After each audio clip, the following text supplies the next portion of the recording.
The towel clung to her skin like a secret she never meant to reveal, still damp from the steam of the employee spa tucked behind the silent corridor on the executive floor of the Hale Grand Hotel, and Emily, exhausted and distracted after a 14-hour shift cleaning luxury suites, had only wanted 5 minutes of peace before heading home.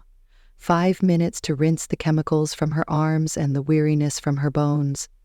Not to be seen, not to be noticed, just a breath of calm in a day that had swallowed her whole. But when she stepped barefoot onto the marble tile, her hair still dripping and cheeks flushed from the heat, she realized too late that the hallway was colder than expected, that the lights had dimmed slightly, flickering overhead in that strange way that buildings sometimes do before something goes wrong.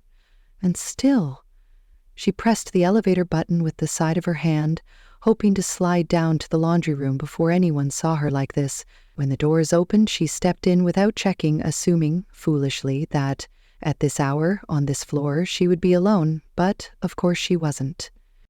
There was someone already inside, tall, broad-shouldered, dressed in dark gray, head lowered slightly as he scrolled through something on his phone, and when he looked up, their eyes met, and everything in her froze. She knew his face instantly, not just from the company newsletters or the security posters in the break room, but from magazine covers and late-night news specials, from whispers in the staff kitchen and the way everyone lowered their voices when speaking about him, Liam Hale, CEO, the man who built this empire from dust and silence, the man whose eyes now lingered on her with a look she couldn't quite read.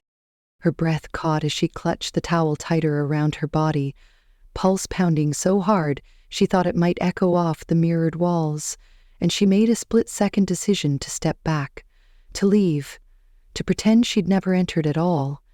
But the elevator doors slid shut with a soft click before she could move, trapping her inside with him and sealing her fate. The elevator jolted slightly, then stopped, not with a crash or a scream of metal, but with the kind of stillness that feels too still, a quiet too deep to be trusted. And then the lights dimmed, flickered again, and shifted into the pale, humming glow of emergency power. For a moment, she couldn't breathe. Then he spoke, his voice low, unhurried, calm in the way only people who are never afraid can be.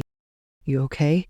he asked, and she nodded too quickly, cheeks burning as she tried to explain, to find words that didn't sound like excuses, stammering about showers and broken pipes and double shifts, trying to make him see that this wasn't what it looked like, that she wasn't trying to sneak into his elevator wrapped in nothing but panic and a threadbare towel. But he didn't laugh, didn't scowl, didn't even blink, just tilted his head slightly and said, "I believe you," as if it were the most obvious truth in the world, and somehow impossibly that made it worse. She blinked, unsure, waiting for mockery or judgment, but instead he asked, "You?" And she shook her head, trying to sound normal as she told him she worked there, that she had no idea he'd be here, that she wasn't trying to... He held up a hand to stop her, not unkindly, and said again, "I believe you." The silence between them was heavy then, but not uncomfortable. Not entirely, and when he introduced himself, casually as if they were at a cocktail party, and not trapped in a steel box with miles of tension between them, she found herself answering without thinking. "Emily," she said softly, and he nodded. "Nice to meet you, Emily, even if it's under unconditional circumstances," and something in his voice made her exhale for the first time in minutes. She gave a tiny laugh, more breath than sound, and in that moment, standing barefoot in a towel in front of the most powerful man she'd ever seen, she felt less like a disaster and more like a person again. Emily Rose Walker had never intended to make a spectacle of herself. She was the type of person who thrived in silence, someone who blended into hotel hallways and cleaned without leaving a trace, a girl who knew every stain remover and thread count by heart, who kept her dreams folded up between cleaning checklists and minimum wage pay stubs. Born in a small town just 2 hours outside the city, she'd grown up with a mother who taught her how to survive on very little, how to smile politely when customers were rude, how to stay invisible when men stared too long or too hard. Emily didn't mind the invisibility. In fact, she preferred it. She didn't want to stand out or cause trouble. She just wanted to work, send money home, and finish the night without any drama, which made her current situation feel like a cruel joke written by the universe itself. The Hale Grand Hotel wasn't just any hotel. It was a monument of steel and luxury, perched in the heart of Manhattan, 38 floors of opulence, where the lowest bathroom was cleaner than the nicest home she'd ever lived in, and Emily was one of 24 invisible hands who kept it running. She wasn't a dreamer, not really. But she did have moments when she paused outside the penthouse suites and imagined who stayed inside them, what kind of lives they led, what kind of perfumes lingered on the pillows, and what kind of conversations happened behind those thick, soundproof doors. She never imagined she'd step inside one, much less with the man who owned the building, a man like Liam Hale. Everyone knew his name, even if they claimed not to care about billionaires. He wasn't just rich, he was iconic, the kind of figure who didn't speak often but commanded a room the second he entered it. The kind of man whose absence was noticed more than most people's presence. But what most didn't know, and what Emily would only come to understand later, was how deeply private Liam was. How carefully he built his walls, not just around his reputation, but around his past. That night, stuck in the elevator, she saw only a fraction of him, just enough to be curious, not enough to be cautious, and when they were rescued, she thought it was over. She thought she could pretend it hadn't happened, go back to folding towels and counting bottles of mini shampoo, but she was wrong. The next morning, she was called into the operations office, where her manager informed her that she had been reassigned, not fired, not reprimanded, just reassigned. She blinked in confusion when he said the words personal assistant, and again when he said CEO's request, and her stomach dropped when he clarified, Mr. Hale himself. Emily said no on instinct, but the hotel didn't really ask. They told. It was a promotion, a rare one, the kind that came with health insurance and triple her salary and access to places she'd never imagined she'd see. The woman in HR handed her a sleek black badge with her name embossed in gold, said congratulations in a voice that sounded more like good luck, and sent her on her way. When she stepped into the executive wing for the first time, it felt like another planet, one where everything smelled like leather and lavender, where people wore silence like armor, and where she, even with her new title, still felt like an imposter. Liam didn't greet her with a smile or a handshake.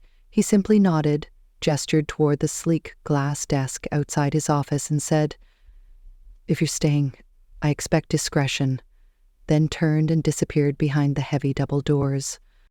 The first few days were awkward. She never quite knew when to speak or what to say, and yet slowly, something shifted.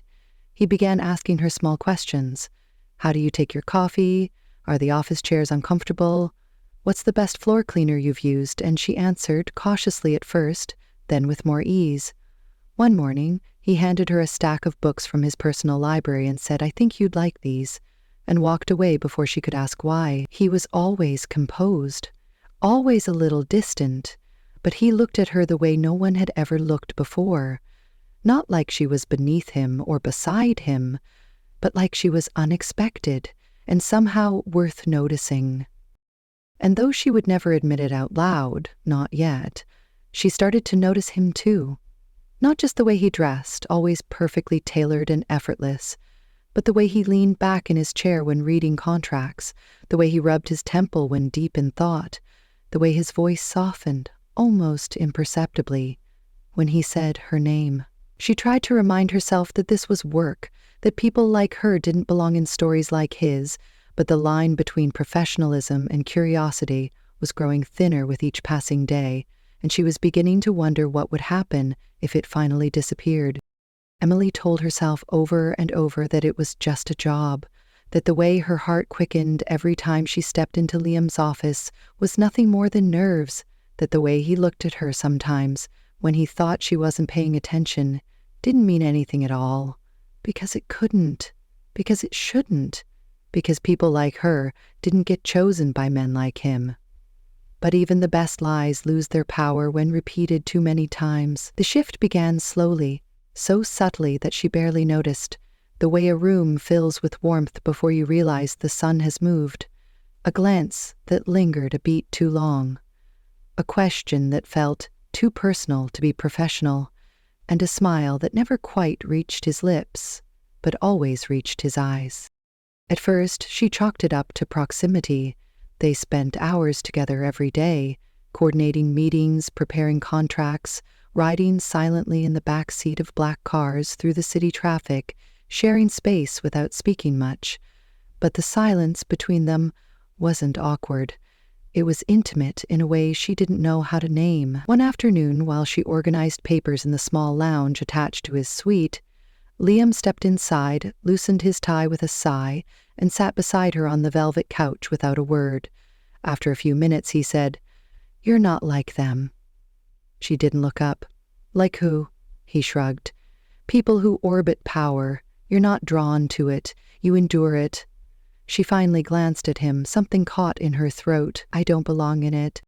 He looked at her, long and quiet. "Maybe that's why I keep you close."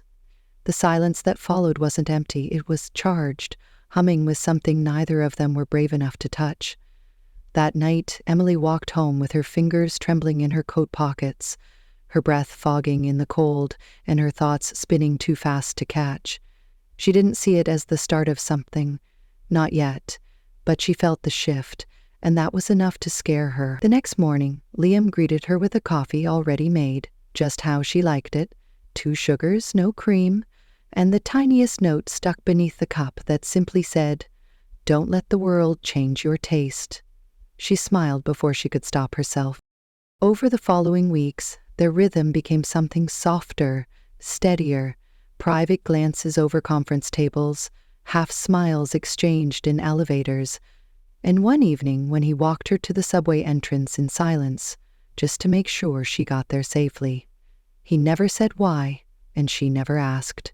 It wasn't until the gala that everything shifted for good. The annual charity event for the Hale Foundation was a black tie affair held in the penthouse ballroom, and Emily had never intended to go, but an invitation appeared on her desk with her name written in sharp, deliberate ink, and a handwritten note from Liam underneath that read, "I'll be waiting."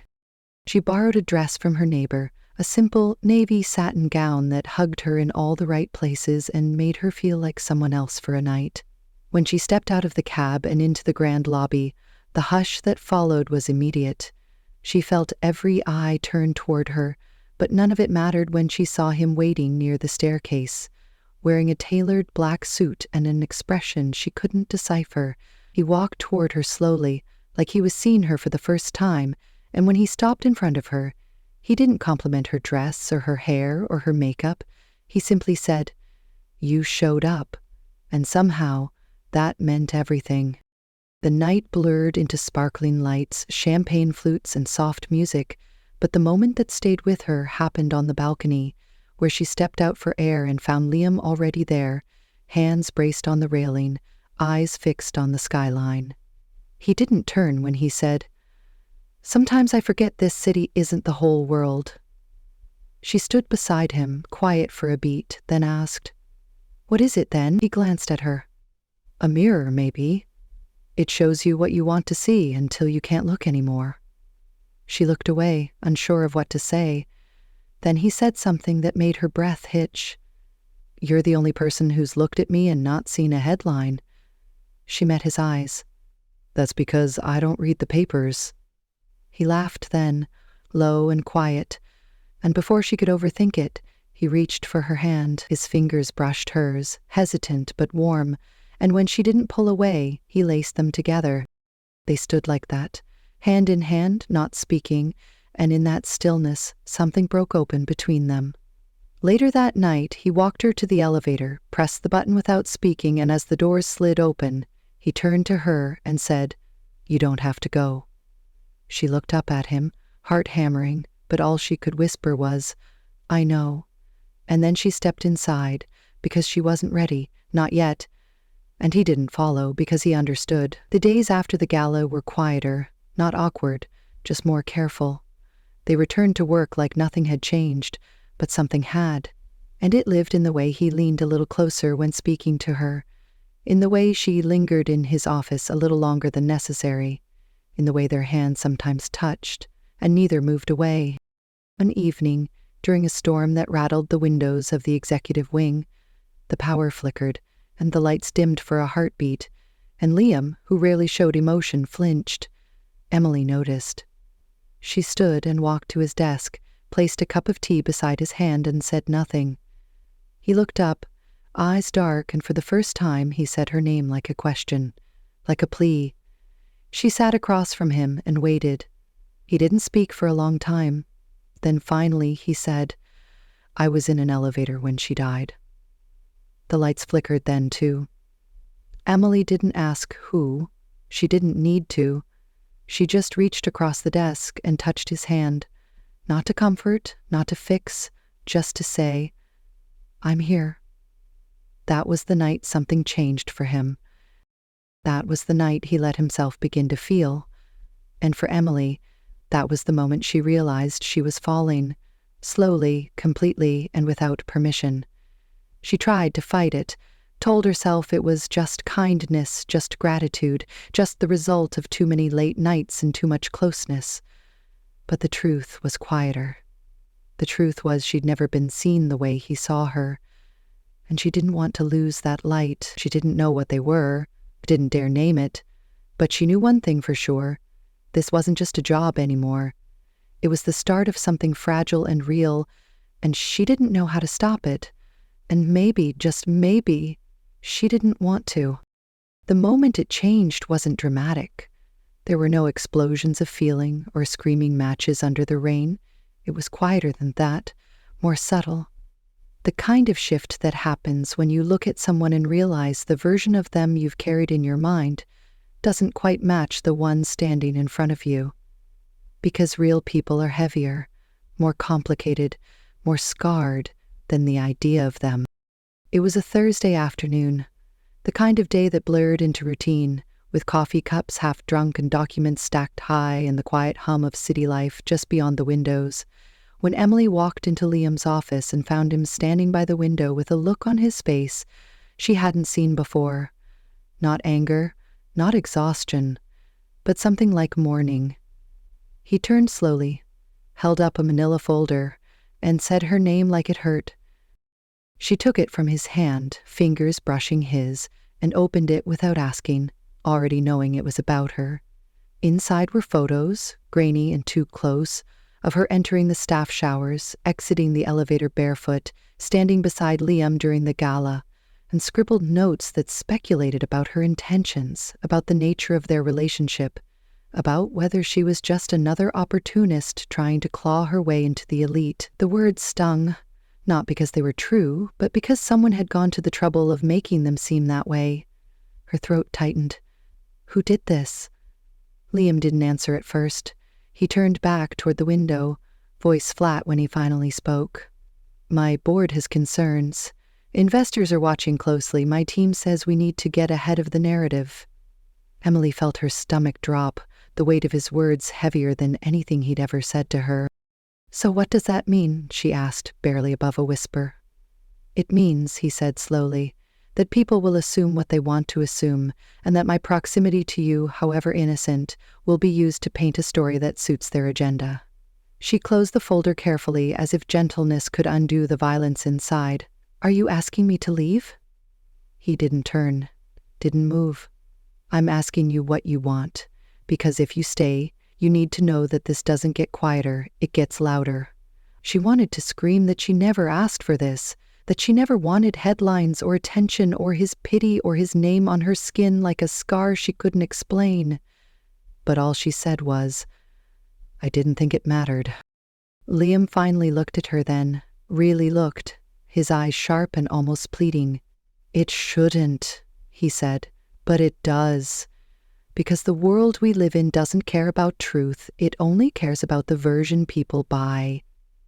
She didn't cry, not there, not in front of him, but she nodded, turned, and walked out with the folder clutched tight to her chest. That night, she sat in her tiny apartment, lights off, city noise humming through the cracked window, and thought about the version of herself she'd tried so hard to protect. She'd spent years building walls, not to keep people out, but to keep herself from disappearing. And now, with one man's affection and one elevator ride, those walls had been reduced to headlines. Her phone buzzed once, twice, and then stopped. She didn't answer. Not yet. Meanwhile, Liam sat in his penthouse, untouched dinner cold on the table, staring at his reflection in the floor-to-ceiling glass, and wondered when he had become the kind of man who let fear dictate his choices. He'd built an empire on control, on precision, on knowing every angle before the first move was made, but nothing about Emily had ever followed a blueprint. She was chaos and light and truth in a world of strategy, and somehow she had slipped past every defense he'd ever put up. The next morning, she didn't show up. By noon, he called her phone. No answer. He left a message. Not a demand, not a command, just her name and the word please. She didn't respond. That evening, a message arrived on his desk, hand-delivered. No return name, just a single sentence, written in her neat handwriting. I need to know who you are when no one's watching. That night, he left the tower without his driver, without his security, without his armor. He walked the streets like a man searching for something he wasn't sure he deserved to find. And when he finally reached her building, he didn't knock immediately. He stood outside for 5 full minutes, gathering a kind of courage that money could never buy. When she opened the door, barefoot and wearing an oversized sweater, she looked at him like she didn't know whether to cry or close the door. And he said the only thing that mattered. I'm not here to fix the story. I'm here because I don't care how they write it. She stepped aside and let him in. They didn't touch, not at first. They sat across from each other on the floor, between mugs of tea and unspoken words, and Liam talked more than he had in years. He told her about his childhood, about the silence in his house, about the father who taught him how to win but never how to feel. He told her about the woman he lost, the one he'd almost married, the one who taught him that love without honesty was just a performance. He told her that power had become his language, and that now, finally, he wanted to learn a different one. Emily didn't interrupt. She just listened. When he finally stopped, she reached for his hand and said softly, I don't need you to protect me from the world. I just need you not to push me out of it. That was the moment he knew, not that he loved her, because that truth had been echoing inside him for weeks, but that he couldn't go back to the man he was before she stepped into his elevator wearing only a towel and more courage than she realized. He didn't ask her to come back the next day. She showed up anyway. She returned to work without announcement, no press statement, no apology, just presence. And when people stared, she met their eyes. When rumors whispered, she kept moving. And when Liam stood beside her in meetings and never once flinched, the noise began to quiet. But the damage wasn't done. That week, a new article dropped, this time more invasive, with photos from her social media, quotes from former classmates, even a snippet of a voicemail she'd once left her landlord. It wasn't just cruel, it was a violation. Emily found herself shaking, not from shame, but from rage. Liam's legal team moved fast. Lawsuits were filed, threats were made, but she knew the worst damage wasn't legal, it was emotional. That night, in the quiet of his apartment, she asked him, How do you survive being watched like this? He answered without hesitation, You don't. And you just choose what's worth watching you bleed for. She didn't say anything, just leaned into him, resting her head on his chest, and for the first time, she allowed herself to believe that maybe she was strong enough to survive this too.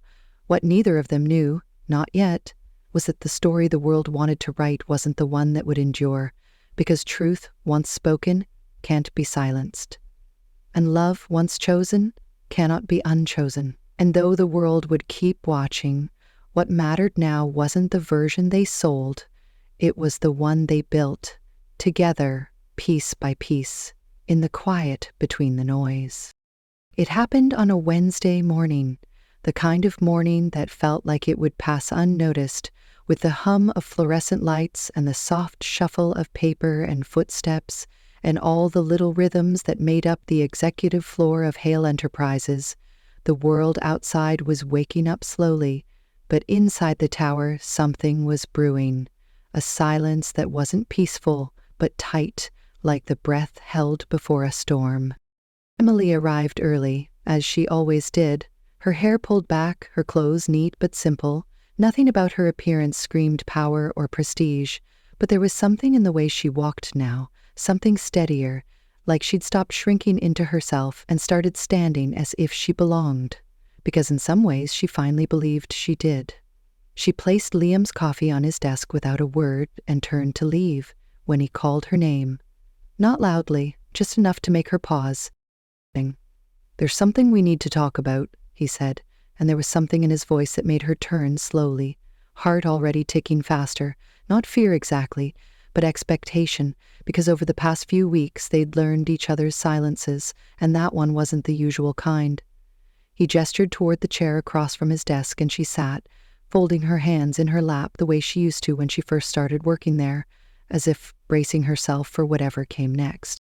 "I'm selling the company," he said finally, and the room tilted, not physically but emotionally, like someone had shifted gravity without warning. She blinked, thinking she misheard. "What?" "I'm stepping down," he clarified, "and selling majority control to a foundation that'll keep it running without me. My name will still be on the building, but not in the contracts. I won't be CEO anymore." She stared at him, trying to piece the words together into something that made sense. "Why?" His eyes didn't waver. "Because I spent 10 years building something that never made me feel whole, and 5 weeks realizing that you did." The silence between them was like a wire pulled too tight, and then suddenly loosened. Emily shook her head slightly, not because she didn't want to believe him, but because she wasn't ready for the weight of that choice. "You can't walk away from everything because of me." "I'm not," he said quietly. "I'm walking toward something because of you. I spent my whole life trying to control every variable, every outcome, but I can't control how the world talks about us. I can only choose what I do with my time, and I choose this." She felt like crying, but didn't. "And what about the people who say I ruined you?" "Let them talk," he said, "because the only thing I regret is not finding you sooner." She stood then, walked to the window, needing to breathe, to steady herself. Behind her, he said something that made her stop. "There's something else." She turned slowly, eyes narrowing. "What?" He hesitated for the first time that morning, pulled open a drawer and held up a slim white envelope. "Someone sent this to my lawyer, anonymously. It's a photo of you and me outside your apartment, along with a letter threatening to leak more unless I cut ties with you publicly." Her stomach dropped. "So what did you do?" "I bought the publication that planned to run it and shut it down," he said without a flicker of guilt. "You did what?" she breathed, part horrified, part stunned. "I told you I'd protect you," he said, "and I meant it." She sat down slowly, her legs suddenly unsure. "And now?" "Now we decide what comes next," he said, "but it has to be together." The word together echoed inside her like a bell. She didn't answer immediately, just let it settle, let it become real, and then finally she said something that surprised even herself. "I'm late." He blinked. "Late? For what?" "No," she said softly. "I mean, I'm late 3 days." His breath hitched, just once, then the silence thickened. "Have you taken a test?" She shook her head. "I was going to, but then everything happened and I didn't want to know until I could breathe again. And now? Now I want to know," she whispered. That afternoon, she didn't go back to the office.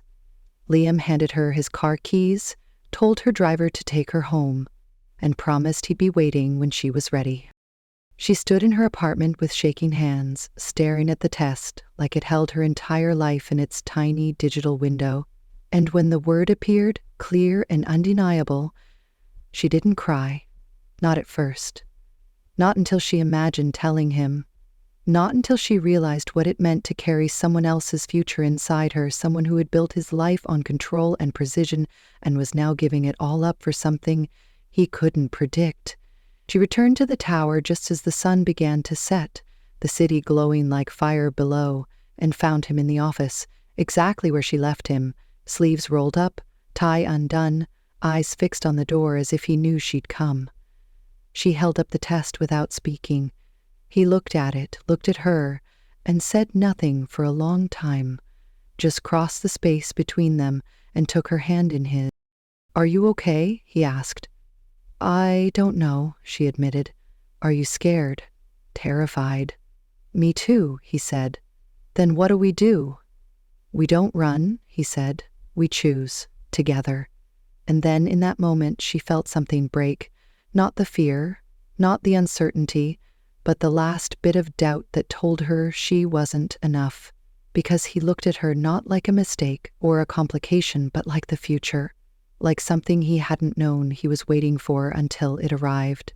She wrapped her arms around him and let herself believe, truly believe, that maybe this wasn't a disaster after all. Maybe it was a beginning, messy and unexpected, and beautiful in its own wild way. Over the next few days, they told no one. They moved quietly, like two people guarding a secret, not out of shame, but because it was theirs, too sacred to give away. But then came the press leak, the headline too cruel to ignore, and Liam made a decision. He held a press conference, stood on the steps of the tower he once owned, and told the world the truth. Not about Emily, not about the baby, but about himself. He spoke of failure and fear and the cost of living a life built on image. He spoke of finding something real in the most unexpected moment and choosing it despite everything. He never said her name, but she was in every word. And when he returned to her that night, exhausted but lighter, he said something that stayed with her forever. "I didn't just leave my company, I left the version of me who thought he had to earn love to deserve it." And she, holding his hand and the life growing quietly inside her, whispered back, "I didn't think I'd ever be someone worth choosing."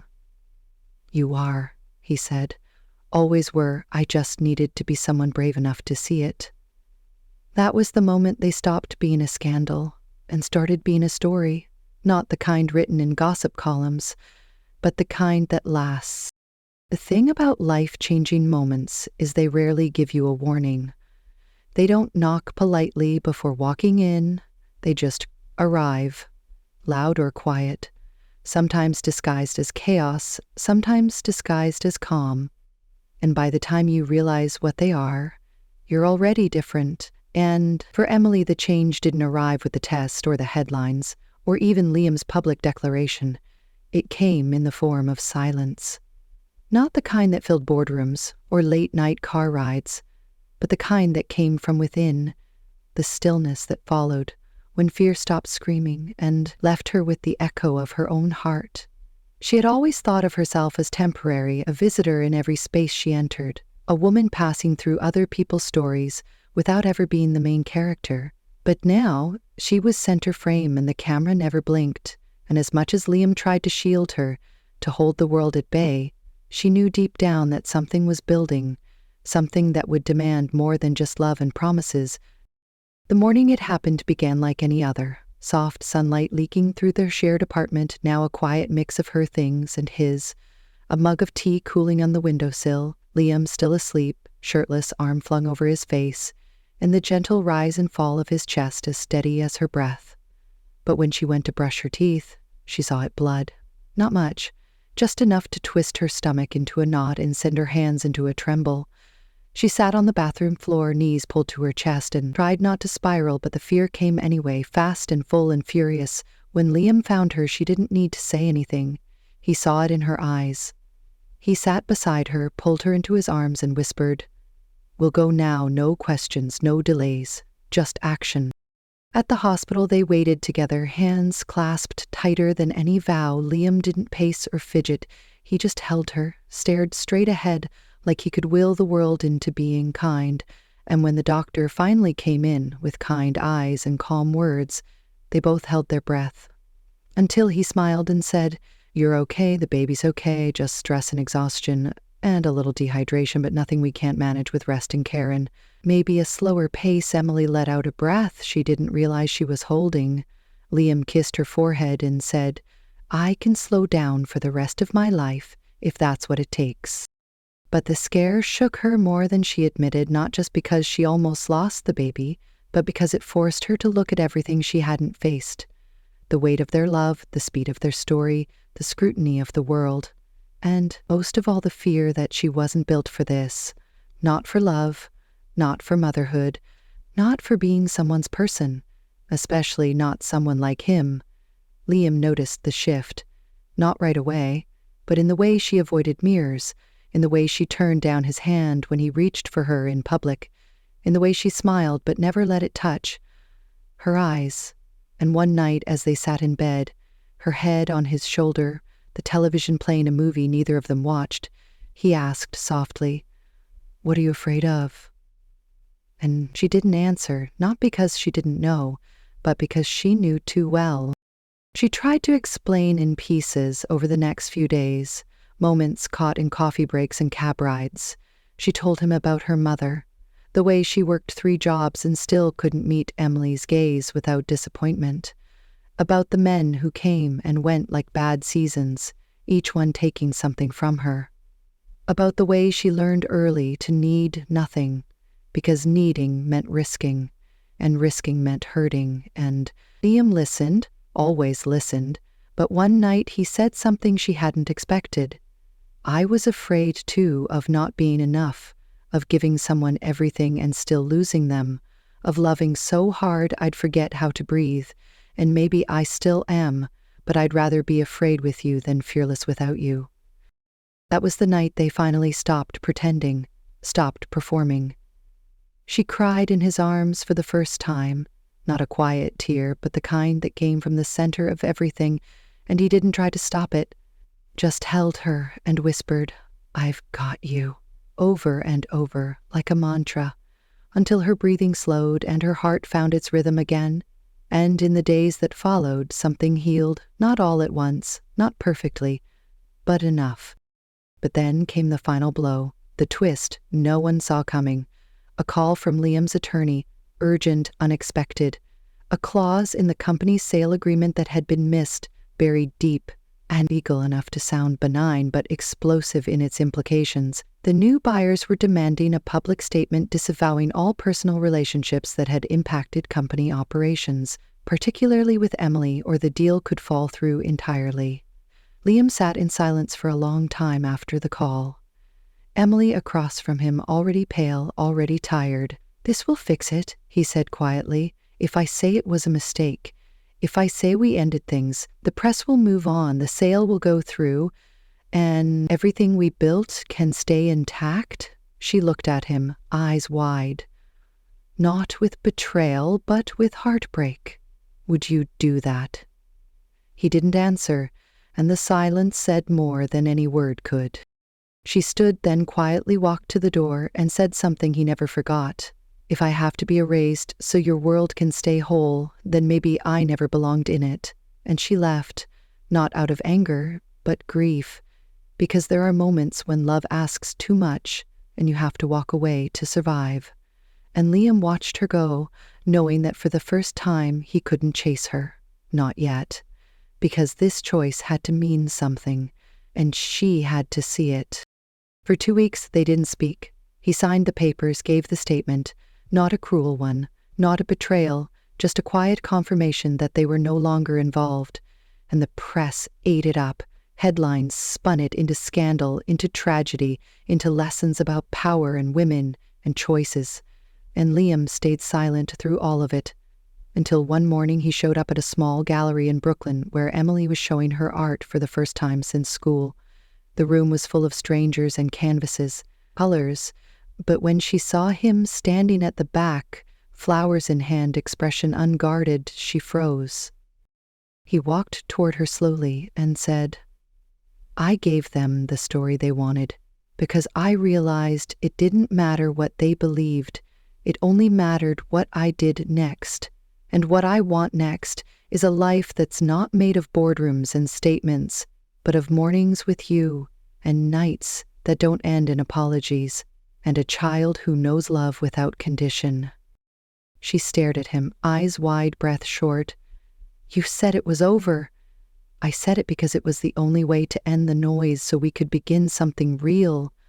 And then he knelt right there in front of everyone, pulled a tiny velvet box from his pocket, and said, "I don't care if the world forgets us, as long as you remember this. I choose you every day, even when it costs me everything."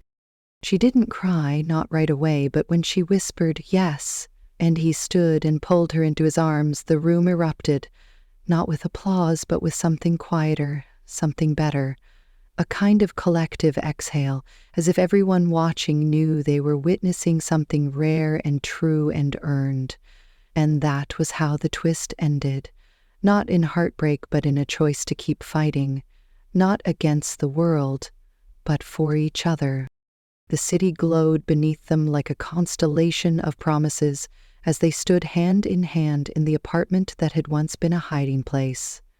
It was now their beginning, not a palace, not a tower, just a home, filled with things that mattered. A chipped coffee mug, a sketch pinned to the fridge, a tiny white onesie folded neatly on the edge of the couch, as if waiting to be filled with the weight of a future they were no longer afraid of. Liam stood behind her, arms wrapped gently around her waist, his cheek resting against her temple as they both watched the skyline without speaking.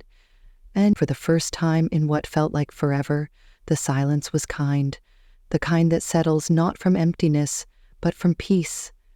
They had been through fire and whispers, headlines and heartbreak.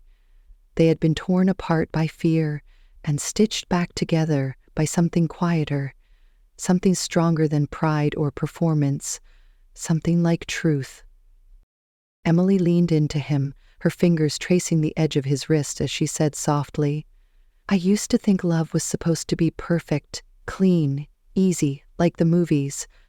But it's not, is it?" Liam smiled against her hair and whispered, "No, it's messy and terrifying and loud in all the wrong ways, but it's also worth everything. And more." She turned to face him then, her eyes soft, her lips trembling slightly as she added, "I was never trying to change you. I just wanted you to see that you didn't have to carry it all alone." He kissed her gently, not a kiss of passion or urgency, but one of recognition, like saying, "I see you, I choose you, I'm still here." They didn't have a wedding, not yet. They didn't need a ring or a headline or a stage. They had mornings and shared toothbrushes and laughter echoing through walls that once held silence. They had plans written in grocery lists and baby name debates that ended in pillow fights, and nights where they held each other not because they needed to, but because they could. And that was enough. More than enough.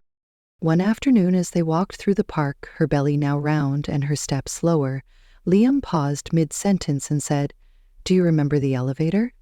She laughed instantly, eyes sparkling. "You mean the one where I was half naked and furious and trying to figure out whether I should scream or faint?" He grinned and nodded. "Yeah, that one. I've replayed that moment 1,000 times, trying to figure out how that became this."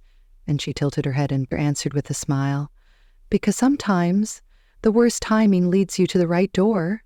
He stopped walking, then took both her hands and looked her in the eye, full of that same raw clarity he'd shown her the night he told the truth to the world and said, "I wouldn't change any of it, not the chaos, not the mess, not even the fear, because every second led me to you." And she felt it not just in her chest but in her bones, the kind of love that doesn't ask for approval or permission, the kind that simply is. And as they stood there, surrounded by strangers and sunlight, with nothing to prove and everything to hold, they knew this was the real story, not the one the headlines told, not the one whispered in boardrooms or scribbled in tabloids, but the one they had written together in quiet choices, in broken nights, in forgiveness and fight and grace. Because love doesn't always begin in fairy tales. Sometimes it begins in towels and elevators, and the look in someone's eyes when they see you not as a problem to solve, but as a home to return to again and again and again. And that is the kind of story worth telling.